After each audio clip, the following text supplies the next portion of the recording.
Okay, so homework for today was this collapse sequence thingy, right? That's not accurate. Okay, so let's go through that and then we're going to practice more with strings and lists and number conversion stuff by writing code that will do those number conversion things. All right, so for homework, we were supposed to write a function named collapse. Let's just start off by doing that. This is almost like for these types of exercises, almost walking through kind of like word problems in math, right? So you got to kind of learn a skill of pulling out the important information. And this thing takes one parameter named number. All right, so what was it? 200.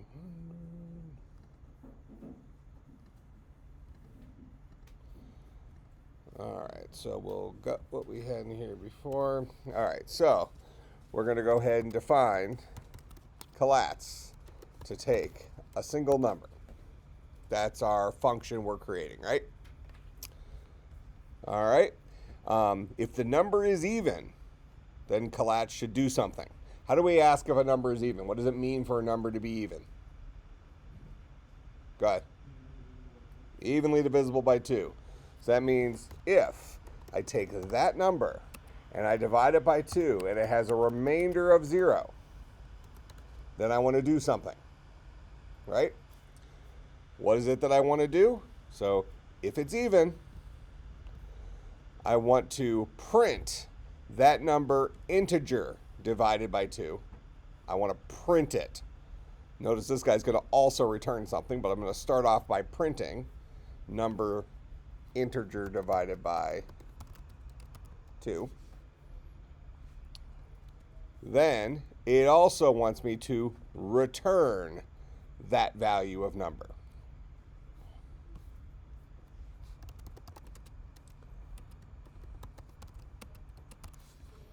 Okay, I'm going to write this a little bit differently here in a minute, but let's just get it out there in a verbose way initially. All right.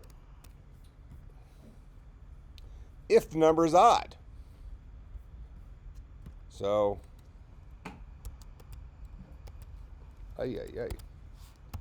else, I want to do something different. So, else, if the number is odd, I should print 3 times the number plus 1. Print 3 times the number plus 1, and this will follow normal orders of operation where multiplication happens before addition, so it'll be 3 times number plus 1. And then it also wants me to return 3 times number plus 1. All right. So that's what collapse should do as a function. Now, what I'm going to do quickly is I'm going to write collapse2 to be another function. It's going to do the same thing, but I'm going to solve this a little bit differently. All right, so I'm going to say if number mod 2 is equal to 0, then I want to do something. What do I want to do? I want to set number equal to number divided by 2. Else, I'm going to set number equal to 3 times number plus 1. So if it's even, I'm going to do one thing to number. If it's odd, I'm going to do another thing to number. Regardless, I'm going to print out the current value of number, and then I'll return the current value of number. So I would probably call that an optimization of what we did up here. Up here, we're doing we are returning multiple times and a lot of printing, and all of them have to do with performing the same operations multiple times. That isn't to say that this is wrong. Okay? If that's the way you did it, this is perfectly acceptable. I'd much rather have let's call it an accurate, unoptimized, inefficient solution than an inaccurate, fancy looking one. Okay? So don't necessarily do this right now. I'm just showing you a potential move in a, more programming-centric direction. All right, so both of these will have the same output. But now it's asking me, now right now, if I run this program, what will the output of the program be? Nothing. It'll be nothing because I've written two abilities here, collats and collats 2, but I'm not calling upon them. I'm not doing anything with those abilities, right? If I want to call them, I would have to down here say collats. Here, I'll do collats of 7. Now what will the output of my program be?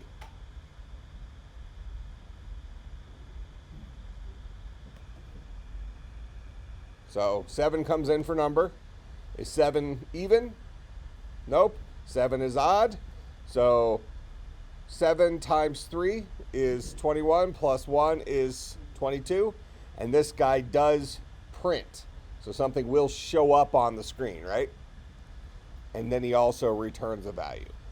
I don't do anything with the value he's returning, but collats itself does display something to the screen. All right.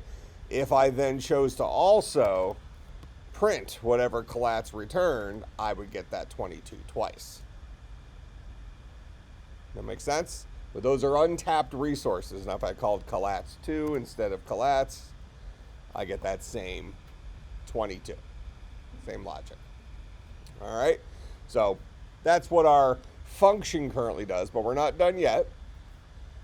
They say we want to write a program that lets the user type in an integer. So we want to get a value from the user. Let's take this one step at a time. So let's say value is equal to input. Please enter a number. All right. Now, that's going to come in. Input brings in a value, but it brings it in what format? Go ahead. Brings it in as a string. I want it as a number. So I can do one of two things. Do we have a tool that I can drop a string into that will produce the number version of that string? I have the int function, right?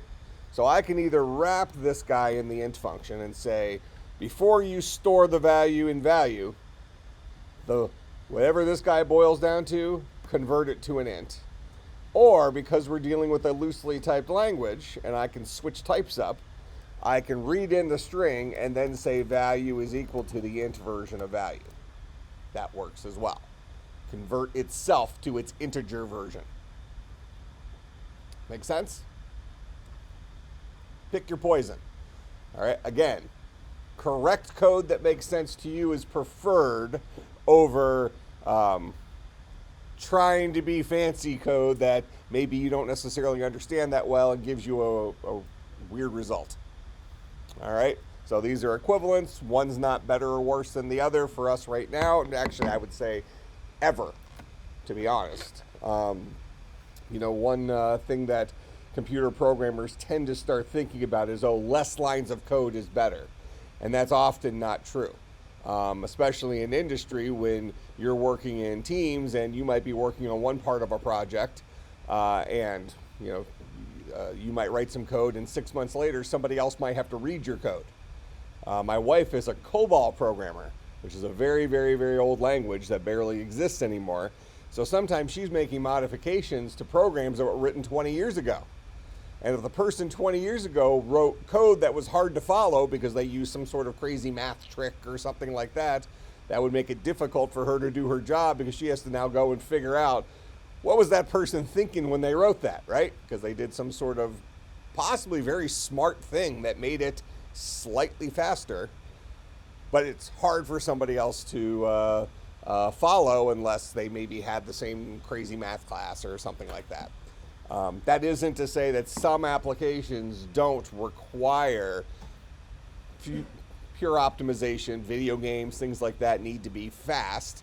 So you want to, you care less about who's going to have to maintain the code in the future and more about the performance of the project. But our computers today are so fast that, we're probably, as a human being, likely not going to notice a real difference.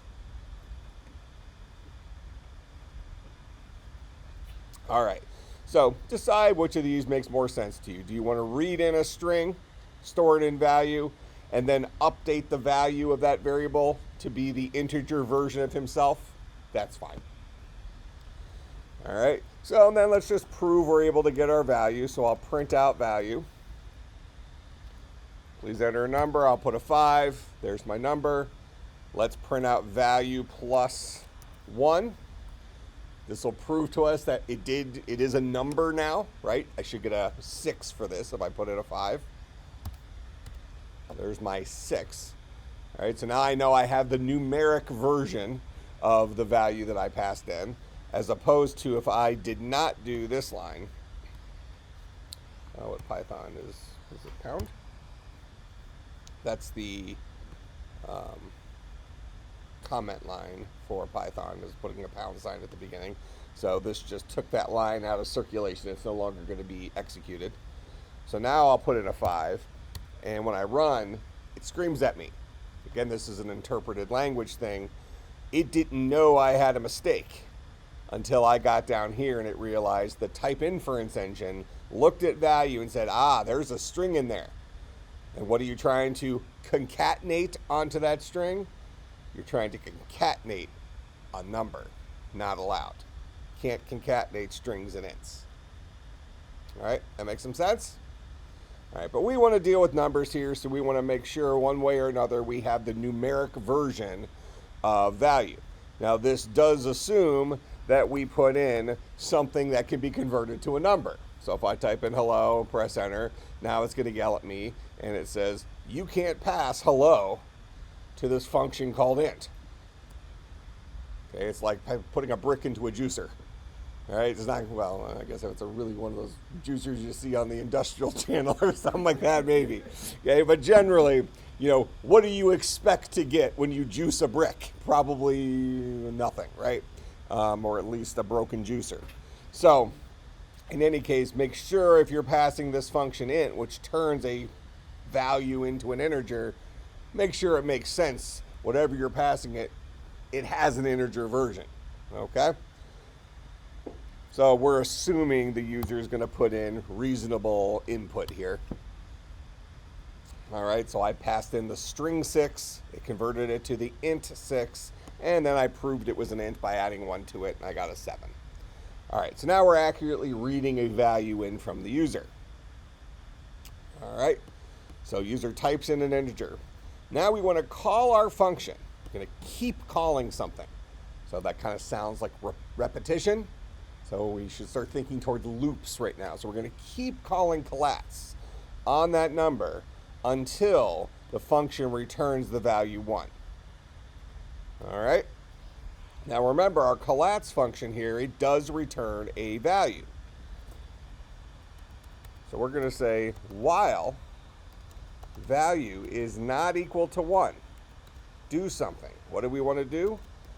We want to change the value of value to collats on value. So I'm going to call my collats function. So assuming value is currently not equal to 1, I'm going to call my collats function, passing it the current value of value. Collats is going to do its thing, printing either here or printing here, but it's going to also return a modified version of whatever value was passed in.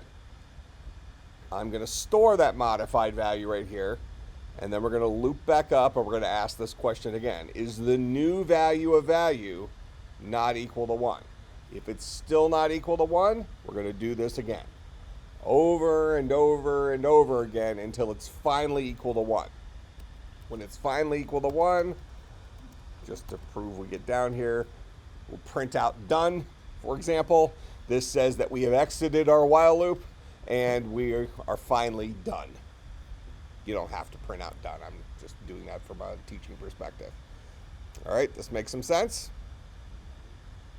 So now we'll go ahead and run this. So again, I'm asking for a value, converting it to an int. While it's not equal to 1, I will call collats, keep updating the value of value until it's finally a 1, and then print out done. So I'll put in a 22. So for 22, I hate how quickly this scrolls. It gets me a 11, 34, 17, blah, blah, blah, blah, blah, all the way down to a 1. We'll try on a different value. I don't know, 6.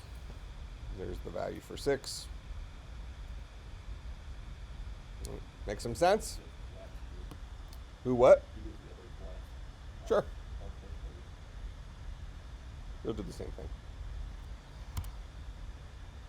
What did I just do there? 6?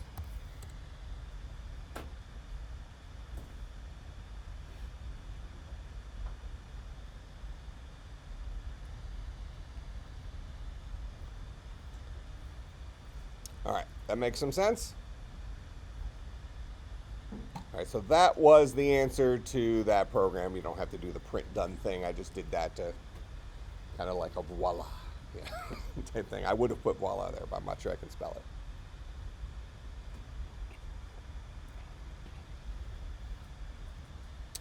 All right. Questions about what we did there? Go ahead. So before I saw it, that you posted Slack yesterday, I was trying to do the wild true instead of the wild. Okay. Would that have worked eventually? So yeah, so let me show you the wild true version. Let me go ahead and put this up on Slack, just so we have kind of, let's call it a final version of this. And then let's talk about wild true. It's a good question. Oh, and then I'm also going to talk about this thing real quick. So if I get off topic, yell at me in a second. Because wild true is actually a good thing to talk about. Okay, so we'll call this collapse thingy. All right, so out of curiosity, how many of you are doing the hackathon tomorrow from 9 a.m. to 9 p.m.? It's in the computer science department here. We've been advertising it for a while on Slack. I'm making an offer.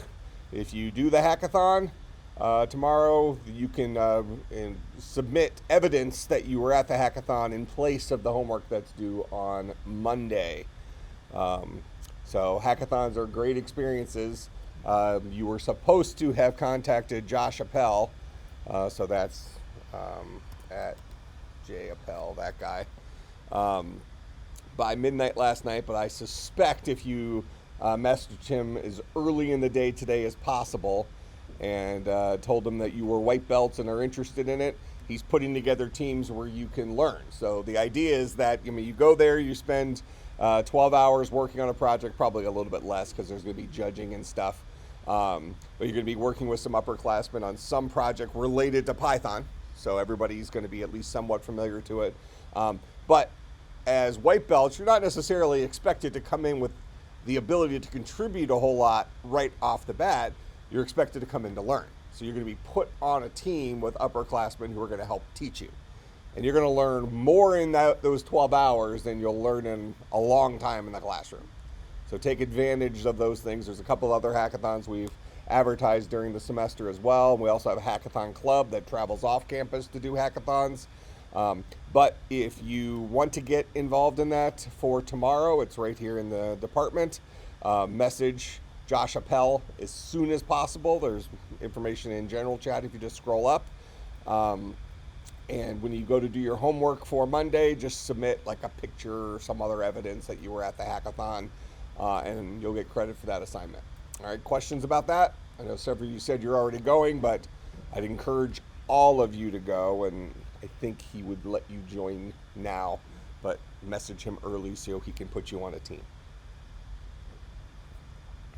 All right, questions about the hackathon? All right. And again, we've announced these a bunch of times since the beginning of the semester. So if you're not checking Slack regularly, you should start doing that. All right, so now what if we do a while true down here? So a while loop, any loop really, keeps going. It's a capital T in Python.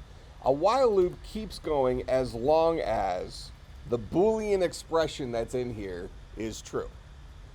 Now, this is going to be an issue because this Boolean expression is always true. Okay, the value of true does not shift, right? It's always true. So this would be an infinite loop. If I go to run this and I put in any number, it's just going to sit there and it's going to keep running forever and ever and ever and ever. All right, because whatever the current value of value is, it's going to keep passing it to collatz 2, and it's going to do that until that guy magically becomes false. All right, and that is the hard-coded value of true. Can't get truer than that. So what if, so you said you tried doing this with a while true. Yeah. Yep. So inside of here, we can choose to ask the question. Now, I would say in general, a while true statement like this is probably not that you should never use it, but you should probably have a good reason for using it. Every now and then, we'll call this a trick. It comes in handy, but for the most part, you're going to want to steer away from a hard-coded Boolean expression like that and instead ask a real question in there. But because we do eventually want to get out of this while loop, we want to ask a question in here. If value is not equal to 1, then we'll go ahead and update value. Else, let's get out of Dodge. Break exits the current loop. All right, so we go ahead and add that to our notes.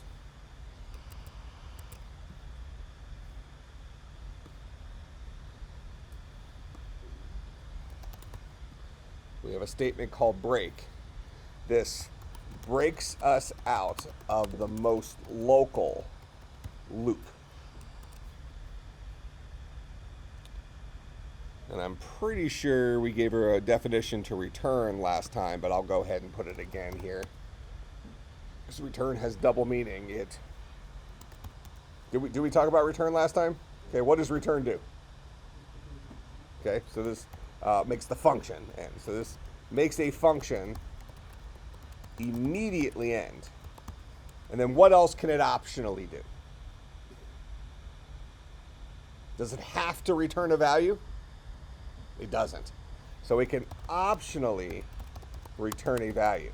So really, return is kind of in the same category of tools as the break statement.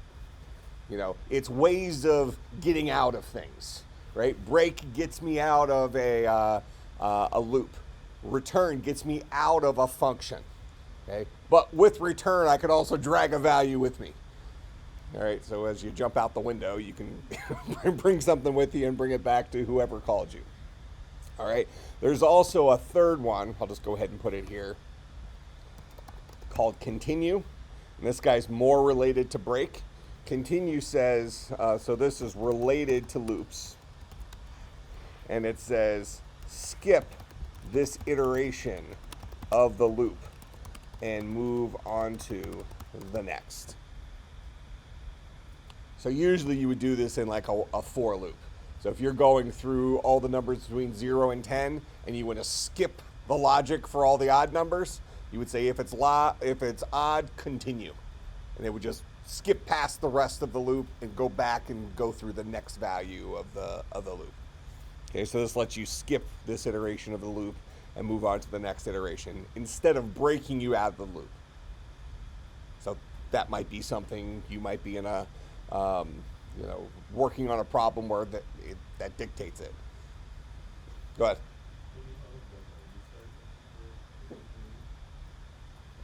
There isn't a restart keyword that I'm aware of. You could hijack it by just updating the value of a counter or something like that to its original value. So let's say you were counting from 0 to 10, and you were at 7, and you just said, let's make that 0 again. Then your loop would effectively reset. Right? So you would do it with just the math. You make the math work out, because at the end of the day, loops always keep going as long as this Boolean expression is true. So if you could somehow hijack that value and make it true the next time around, or extend the number of times it's going to be true, you can make it work. All right? So I really encourage you as you're working through these things to focus on, try to think about all these different things as tools. You already know about math. Right? Even if you view yourself as not being great at math or something like that, none of the math we're doing here is Calc 3 stuff or, differential equations or anything like that. This is simple math type stuff, things that you've been doing for years and years and years and years, right? And now I've given you a set of effectively Legos. Legos that do stuff. So, Lego robots, something like that. So I've given you a set of tools that you can now do stuff to some of your values and get different outputs. We're solving the same problems you've been solving all along. But as you're solving these things, try to think about like you're sitting there on the floor as a kid, playing with the Legos, and you're deciding, okay, well, which Lego do I need to solve this problem, and what order, if I'm going to build my castle, what order do I need to stack those Legos in to get the castle, right? You don't put the top on first. You have to build other things up there first before you get your value. So really try to break your problems down into those little tiny baby steps. Because if you try to just approach the collatz problem, for example, as the collatz problem, it can be overwhelming as a beginning programmer. But if you say, I'm going to approach the problem of, let's read in a number from the user. Okay, now, how do I check if a number is even? What do I do if that number was even? What do I do if that number was odd? How often should I call this function? Does that make sense? So you're breaking it down into smaller steps, and all those steps add up to a completed solution. All right, so we're going to say, I'm going to do something forever. We happen to know as the programmer that is a lie. Okay, but we're advertising to Python that I'm going to do this forever. Then I'm asking the question, if value is not equal to 1, go ahead and update the value of value. But if it is equal to 1, if I'm in this else, I'm going to jump out of this loop. Basically escaping forever.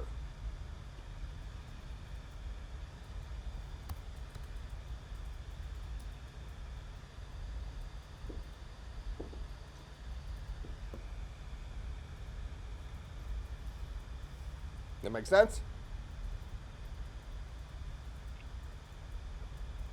All right, other questions about this? Go ahead. Because I randomly printed out done at the end. I was showing you that you knew we exited the loop. This guy is not indented under the loop, so this is code outside of this loop. So we know we are free of this thing when I have done. Yeah, so it's, if I had made that LOL, it'll say LOL at the end. There's our LOL. Yeah, so just extra fluff. Not part of the homework. Get a 0 if you put anything after it.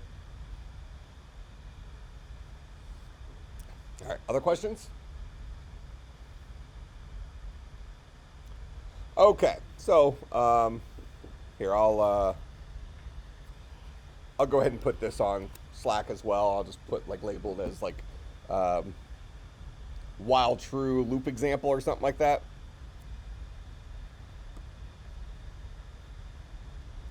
Because while trues are not a never thing, it's just a rare thing.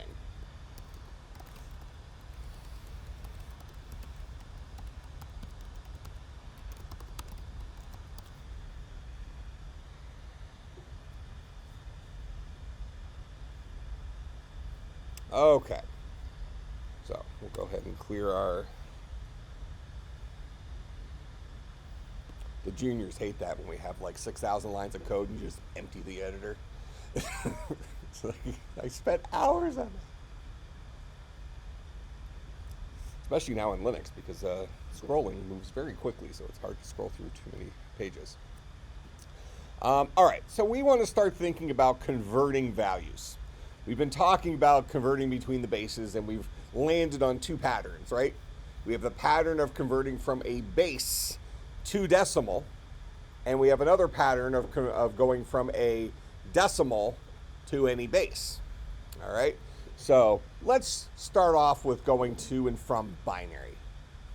All right, so if I go back and remind ourselves of the problem, if I have the string 1011, for example, and we say from binary to decimal,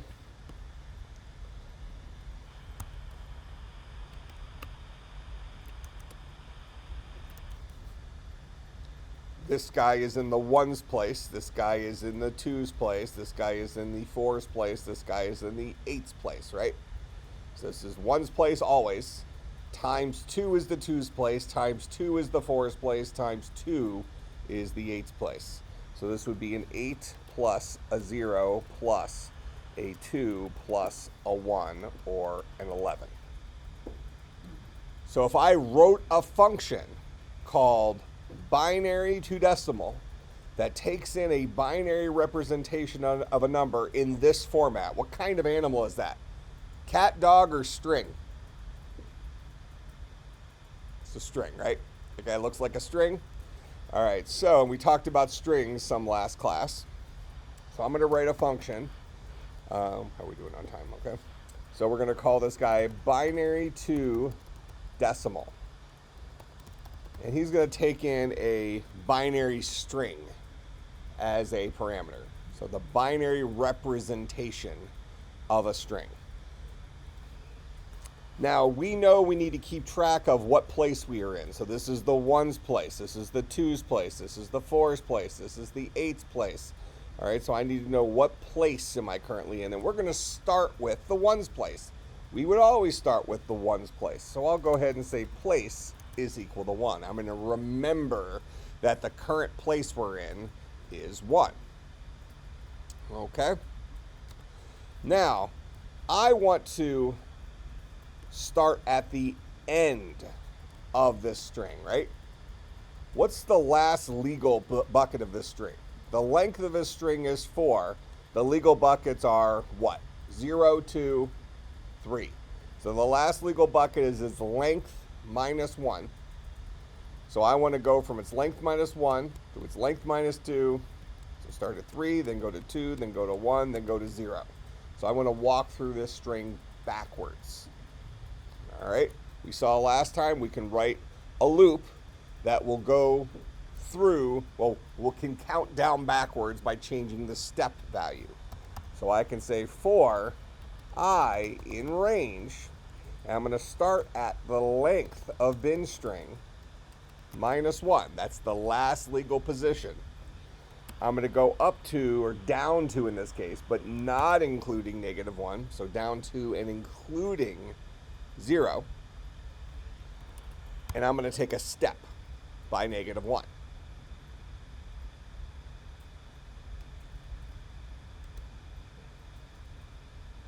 That make sense?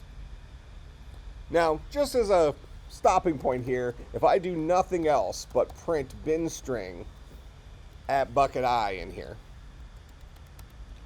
and then down here we call binary to decimal, passing at 1011, it should print out 1, then a 1, then a 0, then a 1, proving we're walking it backwards.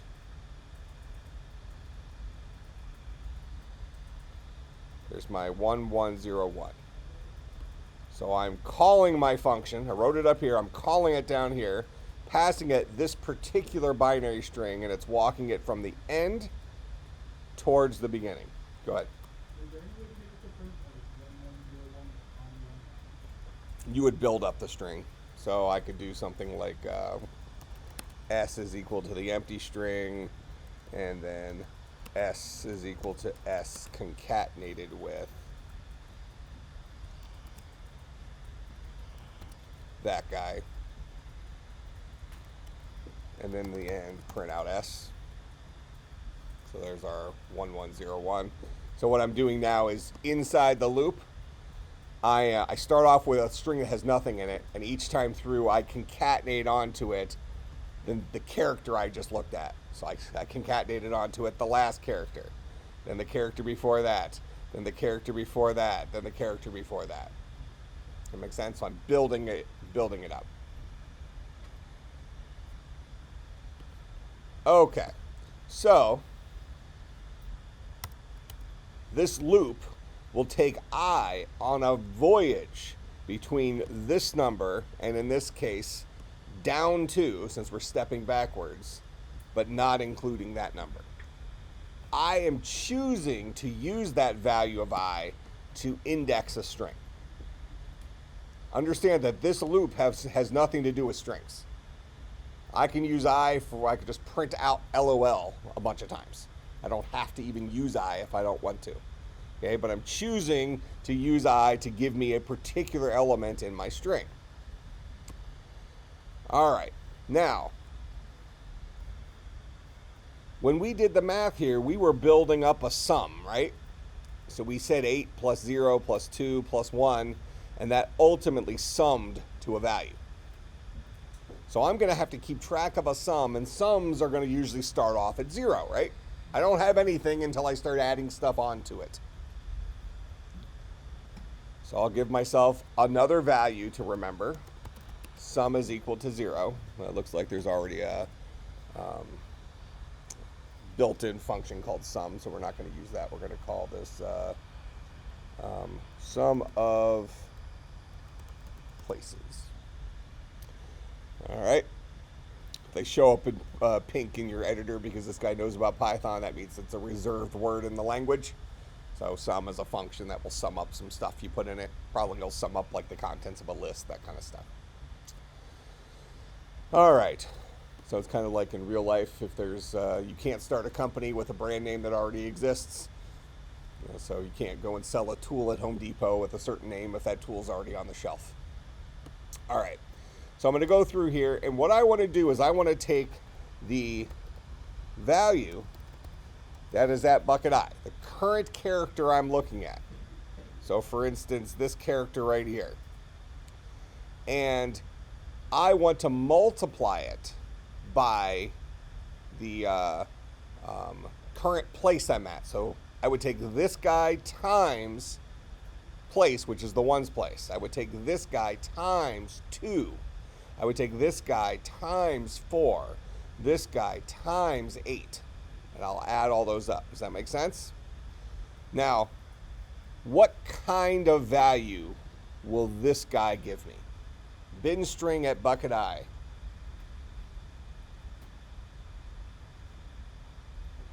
Will that give me a number, or will that give me a character? It'll give me a character. We can't do math with them.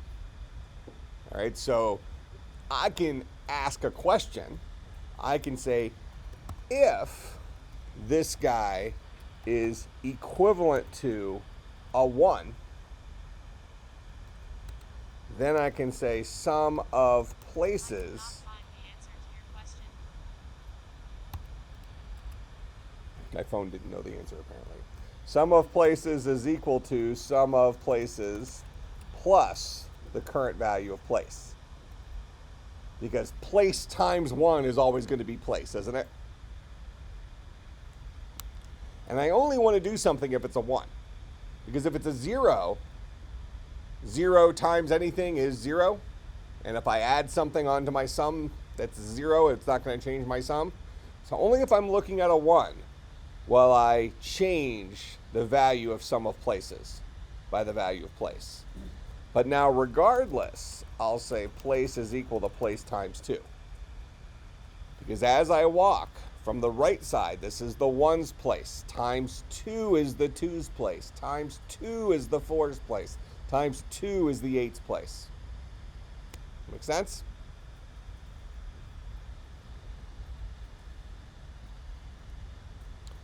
When I exit out of this for loop, I can now return sum of places. And this guy will have walked through my entire string backwards. Each time through I asked, am I looking at a 1? If I am, what am I going to do? I'm going to just tack on to sum of places the current value of place. Because 1 times place is place. I didn't actually have to do the math to know what 1 times something is.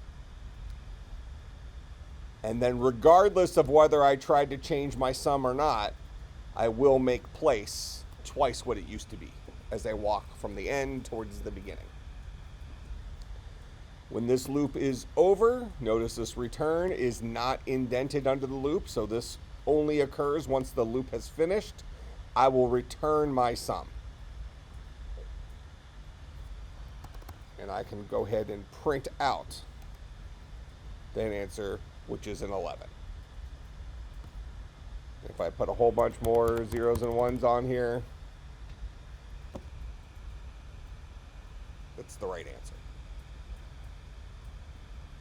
That makes sense? Now, I can also, remember last time I kind of recommended that what you can do is, like, if you're in a math class, you can choose to learn, the stuff that you're doing in class by writing little functions that solve those same problems. Well, this should hopefully, by going through this and understanding what this is doing, I know I just walked through it, but you're going to want to go back and review it yourself. That should reinforce what we spent earlier in this week doing and last week doing by converting values, because it's the exact same algorithm, isn't it? But this is it in code. So you're seeing the recipe for that pattern. Now I'm going to write this a second time, just a little bit differently, kind of an alternate approach to it that we're going to find handy in a few minutes. Instead of asking whether it's equal to a 1, we happen to have a tool in our toolbox that can turn a character into a number, don't we? Can't I get the numeric version of the character 1? What tool do I have that can do that? Int, right? The int tool can do that. So I don't have to ask a question here. I can say,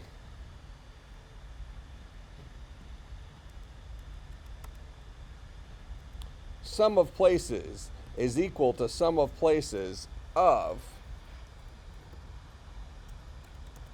bin string at bucket I. Give me the int version of that guy and multiply it by place. Sometimes this guy will be 0, sometimes he'll be 1. Multiply by place will give me the right math. So if it's 0 times place, I'll get a 0. If it's 1 times place, I'll get place.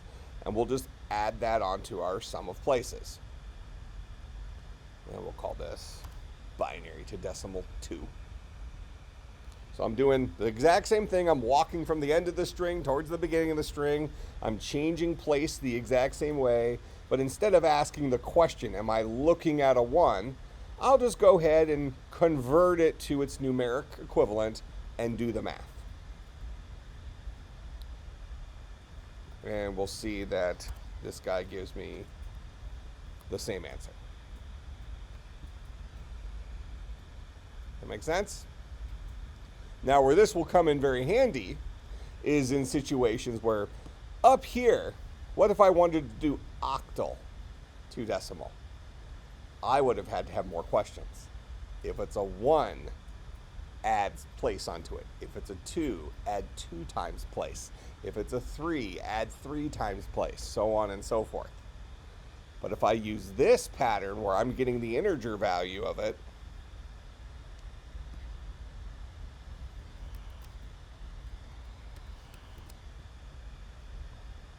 and I want to change this guy to be octal 2 decimal, I'll just rename my variable here to oct string, so we're using appropriate variable names. All right, so anytime I say bin string in here, I mean oct string.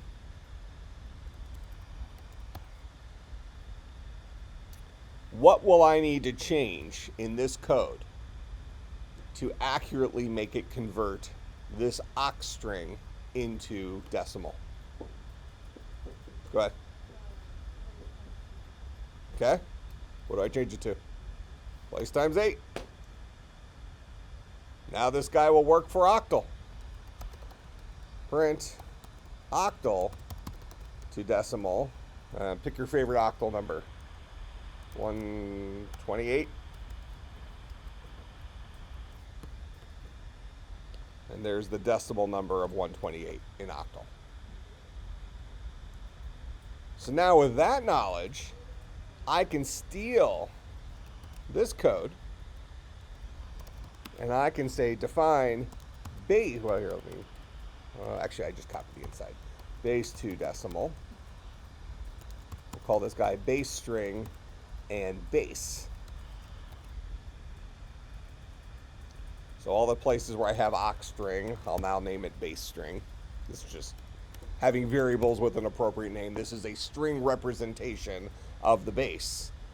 And now instead of multiplying by 2 or 8 or 7 or whatever, I'll multiply by base. That makes sense? So now I can print baseToDecimal, passing it 128 and telling it that's in base 8. And that'll give me that same answer. If instead I say, by the way, that's in base 10, what will I get if I convert 128 from base 10 to base 10? Should get 128. And there it is.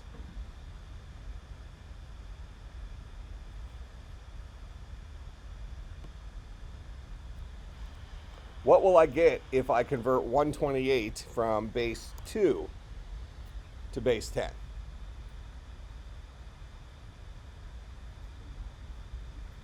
It should break, right? Because we look at this and say that is not a base 2 number. What are the bits? What's the language of base 2 numbers? 0 and 1, right? Okay. Our code right now will actually work because we're not validating that the number you passed in was a legal number of this base. So we're still going through and doing the math as if that's a perfectly reasonable thing to do, right? We could write another function if we wanted to that validated it, that says, okay, your base is 2. I'm going to make sure you have no digits in there greater than 1, greater than the base minus 1. We could write that. Okay, actually, let's just write that real quick. So we'll say def validate base. So this guy will take in a base string and a base. And we want to go through that entire base string. So we're going to go ahead and say max value is equal to base minus 1. That's the maximum value we can have in there, right? And then we're going to go through every element in our base string. So for, doesn't matter if we go forwards or backwards here. So we'll say C in base string. So our character in our base string. If the int version of C is greater than max value, we could actually say, or the int version of C is less than 0. It's equally bad, right? Although, assuming we're putting in something that is just containing numerics, that would be okay. If either of those are true, we're going to return false. If I'm still kicking down here, because remember, return makes a function immediately end. So if I get through this for loop and I never end, that means I've checked every single value in there, and they all meet the requirement of being a legal part of the language for that base. So now if I print out validate base for 128 and 2, this guy will give me a false. But if I say, is that a legal base 10 number? It is. Make some sense? I know we rushed through that last one real quick, but hopefully this gives you some more examples. I'll put it on Slack. Yeah, thank you. So this will give you some more examples of problems we can learn to solve in real life and then reinforce that by writing the code or automate that by writing the code. Make sense? All right. Homework is due on Monday, which is the list one that I referenced last class. And some of the stuff we did today might be beneficial for that as well. If you go to the hackathon, just turn in evidence for that homework that you were at the hackathon instead.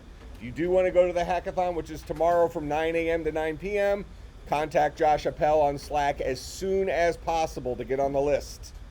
And I will see everybody on Monday. 128 not be validated for Octal 2? Correct. Yep.